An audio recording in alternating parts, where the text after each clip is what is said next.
peu de profil aussi, avec le fameux temple de Toutankhamon que l'on scanne et qui révèle une autre pièce qui pourrait être celle de Néfertiti. Tout ça, c'est absolument fascinant. Ça se passe en ce moment.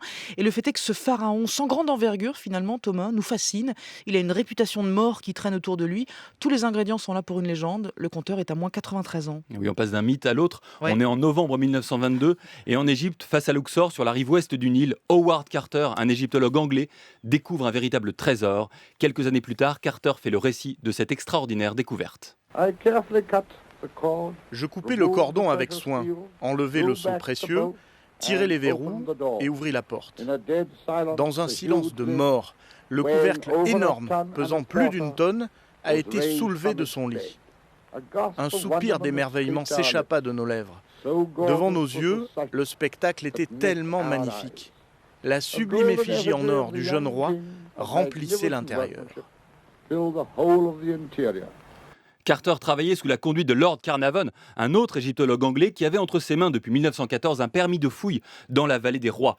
La magnificence de la chambre funéraire et de la chambre du trésor avec des milliers de pièces en parfait état suscite immédiatement une fascination mondiale. C'est la première étape de notre fascination pour Toutankhamon, une fascination, vous l'avez dit, inversement proportionnelle à l'importance historique du règne de Toutankhamon. Mais cette fascination va prendre un tour qui sera beaucoup moins patrimonial, beaucoup plus ésotérique. Oui, c'est la deuxième étape de notre fascination avec la mort de Lord Carnarvon en 1923 à 57 ans.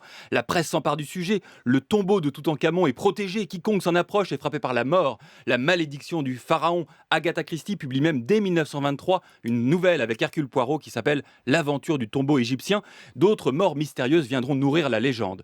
Mais en 1967, le plus grand égyptologue français, Jean Yoyotte, répond à l'hypothèse d'une malédiction. On dit que le destin fut peu clément pour ceux qui découvrirent en 1922, comme vous le disiez tout à l'heure, sa sépulture, puisque tous ont été tués, je crois. C'est une blague. C'est un gigantesque cas de psychose collective. Voilà. La présence de C'est la beaucoup tombe... moins drôle. Quel C'est rabat-joie. une blague. La présence de la tombe de Néfertiti dans une chambre secrète de la tombe de Toutankhamon, hypothèse d'un archéologue britannique, serait la troisième étape de notre fascination pour le pharaon égyptien. Terminons en expliquant que dans l'ancienne Égypte, le meilleur moyen de maintenir en vie des pharaons par-delà la mort était de s'assurer que leur nom soit sans cesse prononcé pour ne pas tomber dans l'oubli. Toutankhamon n'a pas à s'inquiéter. Ça, clairement. Merci beaucoup.